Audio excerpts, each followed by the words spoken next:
After picking up Ray Brooks after his first pickup game, Marlon went on to dominate the rest of the backlot, picking up opposing running back Vinny Plummer, who was a really good back. I mean, this guy was running over defenders left and right. Unfortunately, his team was not as good, but we ended up picking him up anyway.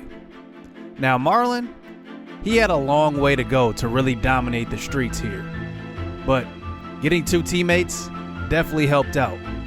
He's building a 4-on-4 team to hopefully eventually take over the back lot altogether before moving on to another area where he's going to need a full squad, not just 4-on-4. But after his second teammate was picked up, he went on to dominate once again, where he found his quarterback on Antonio Wilson.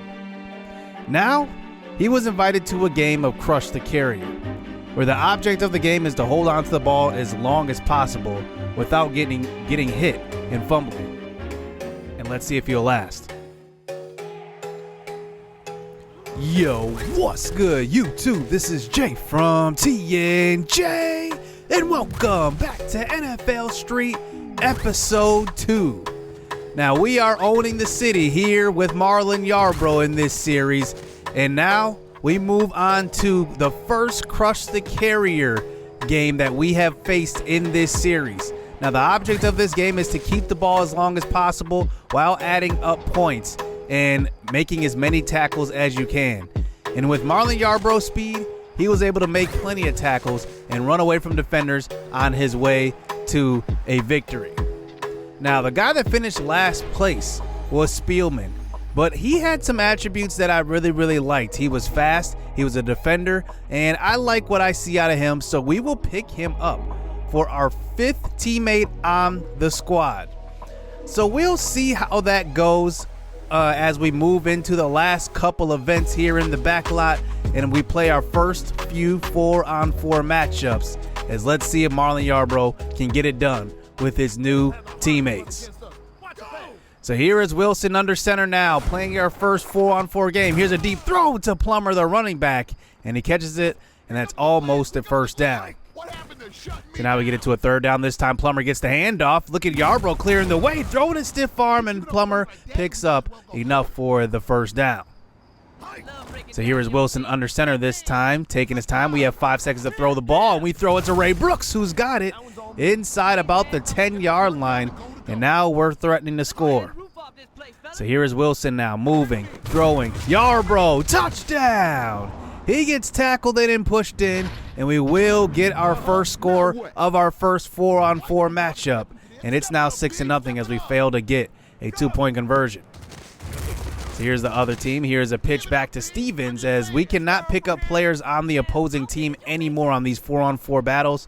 So we'll see if we can just get the win. Here's a fake handoff. Blair breaks a tackle, throw into the right side, almost picked off, and somehow caught by Adams. Adams is still going. Nobody's in sight. And let's see if we can catch him. And we eventually do, but don't make the stop. Adams gets back up and gets run down from behind by Yarbrough. What a sequence. And now they are threatening to score. They almost have a game breaker as well, as here Stevens pitching out to Blair, breaking a tackle from Plummer, and he fumbles out of bounds at the 1. Tried to jump into the end zone. So now we have a chance to make a stop here, 4th down. Here's a handoff, Blair, he just walks in, touchdown. And that will be a 6-6 game as they go for 2. Let's see if we can stop him. Stevens, handoff to Adams. Adams breaks a tackle, pitches back to Stevens. Stevens, and somehow gets through that scrum, and they are on the board, and now they have a game breaker. So here's Wilson now throwing to left side. Ray Brooks was wide open and could not keep his feet in bounds and stay in bounds and go for a touchdown probably. So 4th down pass to left side. Marlon can't hold on to that one. Is now we're going to have to play a little defense to come up with a stop.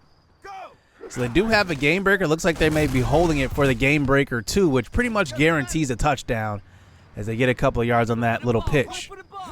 So 3rd down. Here's a pitch to the right side. Adams, nice tackle. Marlon Yarbrough with the open field tackle, bringing it to a 4th down. We need a big stop here. As here's Stevens now, throwing behind his back, tipped, and it's caught by Blair. He's got space all the way to the 1st, but a great tackle. How about that stop right before the first down? And now we have possession right back. Here is Yarbrough now. A nice open field catch, wide open, and he drags a man and runs into a wall and almost picks up the first down.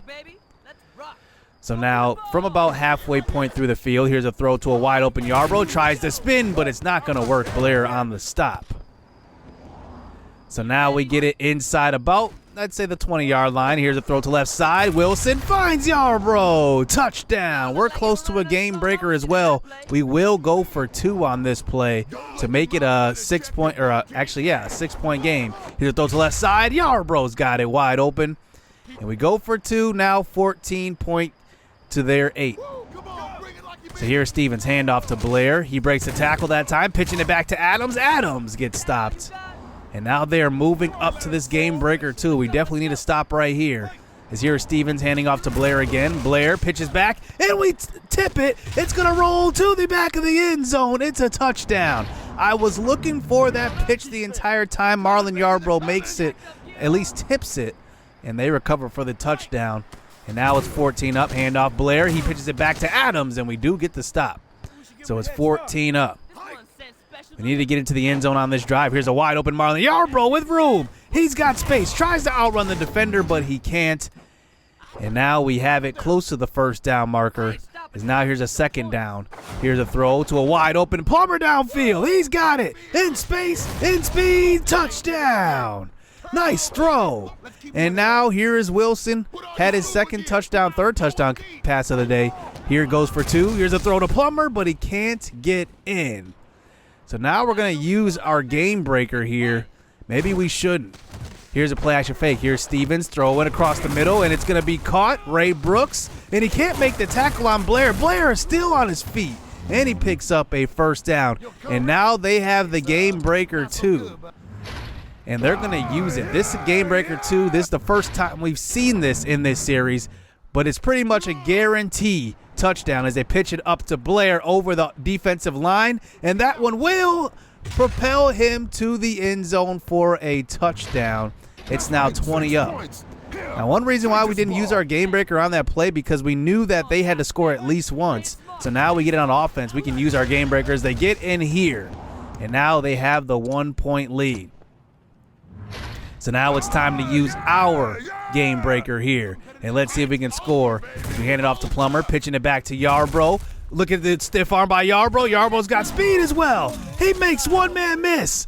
He went through the gates as well. It's going to be the game-winning touchdown. We win our first 4-on-4 matchup, 26-21, and Yarbrough runs away with it with his Whitetails pickup team. So Yarbrough went on to dominate the back lot. Had a couple of more 4-on-4 battles with his teammates, and he didn't stop at that first game. That first game was tough, but the next 2 games, dominance. Yarbrough scored a lot of touchdowns in the back lot, and this game was no different. He scored 1 on offense. He also scored 1 on defense, forcing the fumble that time as they went on to win their next game 25-3. Then the next matchup was no different. Yarbrough scored on like a 80-yard touchdown catch and run, and nobody was fast enough to keep up with him this game.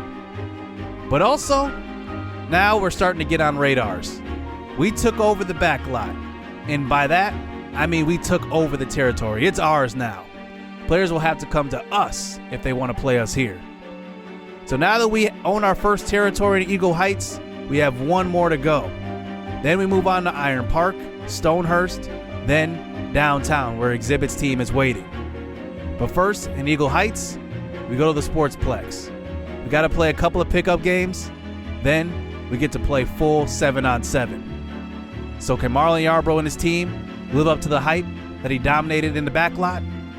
We'll have to see. Stay tuned.